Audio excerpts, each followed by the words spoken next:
વર્તુળાકાર છે, તેનો આકાર કેવો છે? વર્તુળ છે, બરાબર. પછી તો કે અક્ષાંશો એકબીજાને સમાંતર છે. અક્ષાંશો કેવા છે? બોલો જોઈ. વર્તુળાકાર છે. અક્ષાંશો કેવા છે? એકબીજાને સમાંતર છે. અક્ષાંશોની સંખ્યા કેટલી? અક્ષાંશોની સંખ્યા કેટલી? તો કે 360 આપણને તરત પૂછે. કેમ કે આપણે ભણ્યા હોય રેખાંશ વાળા, રેખાંશ અને અક્ષાંશમાં કેવું થાય? બે ભેગા થઈ જાય. શું થઈ જાય? બે ભેગા. કઈ રીતના યાદ રાખવા હોય તમને કહું. અહીંયા યાદ રાખવાનું છે 181. કેટલા યાદ રાખવાના? હવે જોજો, હું જે પૂછું એનો તમારે મને જવાબ દેવાનો છે. અહીંયા 90 + 1 થશે. શું થશે? 90. અર્থাત આ જેવો અક્ષાંશ છે. ઉપર તરફ આવી કે ટોટલ 90 છે. કેટલા છે? નીચે તરફ આવી ટોટલ 90 છે. કેટલા છે? એટલે ઘણા લોકો એમ કહે છે 90 + 90 એટલે 180. આને ગણવાનું. સમજાણું? તમે આ માયલા જતા અચાનક કોઈ બાજતું હોય તો વચ્ચે જઈને એમ કહે ભાઈ બારે નો મજા યાર કજિયાના મુકાડા માથાકૂટ કરે. બસ તમે ભણેલા હો એટલે તમે કયો ક્લાસકન કરાર, પુરંદરની સંધિ, પુના કરાર આ બધા કરારો તમે કહો. છેલ્લે યુદ્ધ છે ને એ સંધિને પરિણામે કેટલા પાણી સંધિ કરી ખાવ છૂટા. એટલે ત્રણેય તમે વ્યાજ ગયા ત્યાં કેટલા પાર્ટી સ્ટોરે. અને પછી મૂર્ખા લોકો એ બે તેજ આપીને નીકળી જાય તો એ કેવા કહેવાય? મૂર્ખા કહેવાય. ખરેખર હૃદય વગરના કહેવાય. એને તમને ગણવા પડે કે તમે તો મુખ્ય કરતા હતા ને આમાં એવું છે મુખ્ય કરતા હતા. છૂટા પડાવાળા આફાઈ ગઈ. એટલે 90 + 90 + 1. હું તમને એક પ્રશ્ન પૂછું. બરાબર? તમે જવાબ દેવાનો છે કે આ પૃથ્વી છે, આ પૃથ્વી પર બહેનોને ડેકોરેશન સારું હોય. અહીંયાથી આપણે ઓલી દોરી વાળું ડેકોરેશન કરવું છે. એમાં સૌથી મોટી દોરી ક્યાં જોઈશે? અહીંયા કે અહીંયા? સ્વાભાવિક છે. હું કહેવા એ માંગુ છું કે વિષુવવૃત્ત પૃથ્વી પર દોરાયેલું સૌથી મોટું વૃત્ત છે.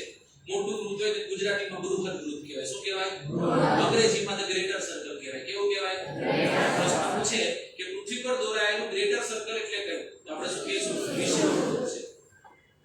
સમજાણું? શું છે? વિષુવવૃત્ત સૌથી મોટું છે. કેવું છે? સૌથી મોટું છે. તો એમાં કહે છે વિષુવવૃત્તની લંબાઈ કેટલી છે?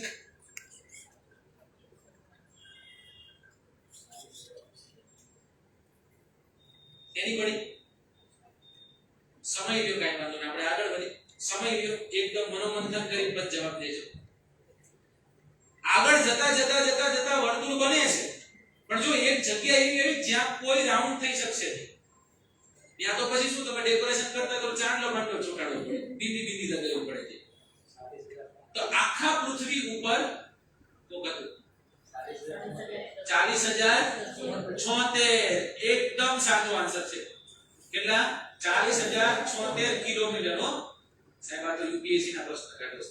કેના છે? યુપીએસસી ના 7મા ધોરણની જીસીઆરટી માં આપેલો. કેટલામા ધોરણની? પણ આપણું ધ્યાન એટલે નહોતું, આપણે કોકના જે પ્રબળને હંચા બૂચ મારવા હતો ત્યારે આપણે જો ભણી લીધું તો આપણને આ બધી વસ્તુ ખબર હોય. તો આ બે અહીંયા વૃત્ત હશે નહીં હોય, અહીંયા વૃત્ત હશે નહીં હોય.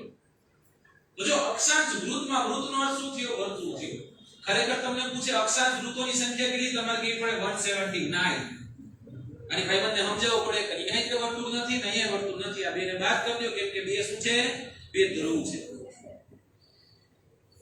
આમાંથી કયો ધ્રુવ એવો છે જે જમીન ઉપર છે અને કયો ધ્રુવ એવો છે જે પાણીમાં છે?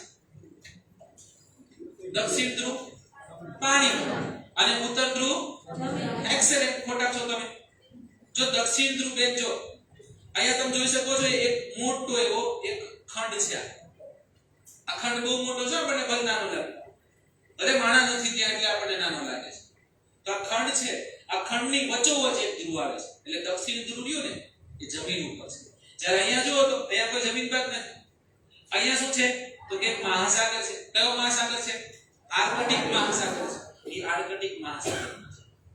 કદાચ તમારે આનું કેન્દ્ર ગોતવું હોય ને તો તમારે કિલોમીટર ઊંડું જવું પડે, કિલોમીટરો ઊંડું જવું પડે, પછી તમને એ ઉત્તર ધ્રુવ મળે. નિશ્ચિત તો ઉત્તર ધ્રુવ પર કોઈ જઈ ન શકે, જઈ શકે. એકવાર આમ ભરો, થોડીવાર આમ ભરો, એવું થોડુંક ચાલે. એટલા માટે એવું ચાલે કે આ આખો ભાગ રહ્યો ને, આખો ભાગ થીજેલો સમુદ્ર બની જાય. કેવો બની જાય? થીજેલો સમુદ્ર. એટલે અહીંયા સુધી જવું જ જાય.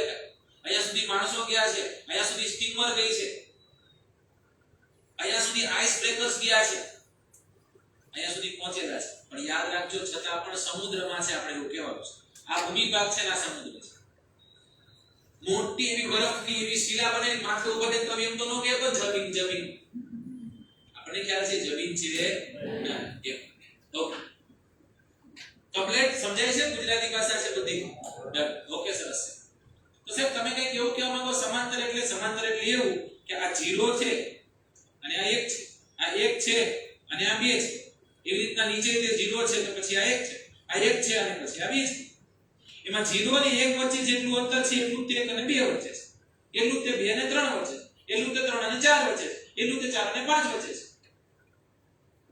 આમાં છે છેક સુધી 179 સુધી બરાબર હવે તમે તરત કહેશો કે સાહેબ આ તો ફિક્સ થઈ જશે તો બધું સરખું જ અંતર છે તો એક ડેટા આપણને મળશે અને ડેટા કેટલો છે 111.3 કિલોમીટર કેટલા કિલોમીટરનો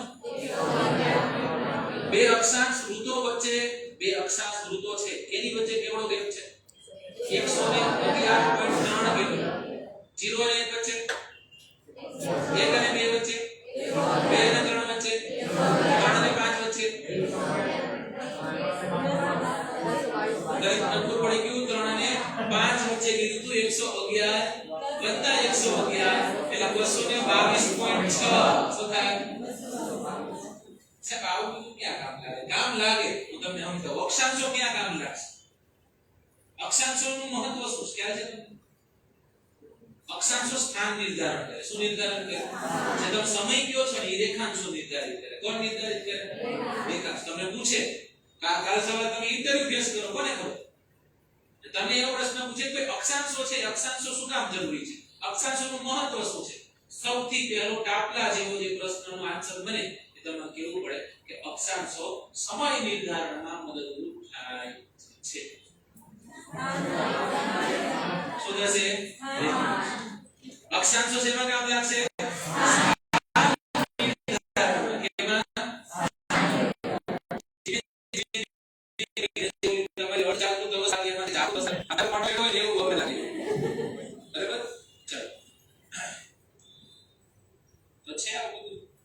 આગળ જઈએ આપણે ઓકે સરસ છે હવે જેવી રીતના મારો મોબાઈલ છે મારા મોબાઈલમાં હજારો નંબર છે કે ઘણા બધા વિદ્યાર્થીઓનો પ્રેમ મળતો રહેશે ને પ્રેમ સેવ કરી લો બરાબર પણ આપણને ખ્યાલ છે તમારા ઘરે મારા ઘરે મને તમારે આપણે બધા પાસે છે ને અમુક પાત્રો એવા છે જે ફિક્સ છે જેના વગર જિંદગી જાય નહીં બરાબર એવી રીતના હું નોર્મલી પ્રશ્ન પૂછતો આ ભાઈને પ્રશ્ન પૂછું કે તમે તમારા મોબાઈલ નંબર કેટલા સેવ છે તમારા મોબાઈલ ચેક નહીં કરે લોકનો કેટલા નંબર 800 જેટલા નંબર પણ બહુ મહત્વના હોય સાહેબ આપો જોઈ એવા નંબર કેટલા કેટલા બધા જોઈ થોડુંક ડિસ્કાઉન્ટ કરજો 10 જેટલા હજી થોડુંક કરજો ડિસ્કાઉન્ટ ના કરજો ડિસ્કાઉન્ટ